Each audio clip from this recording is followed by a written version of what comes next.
What do you think about all this, guys? First of all, we can see that the piston was slapping against the head right here.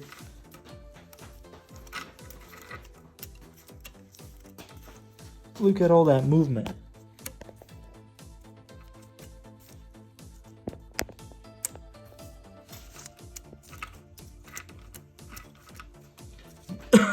Definitely was a small piston.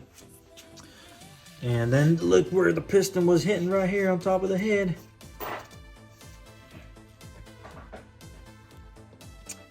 Alrighty guys, let's try to fix this thing.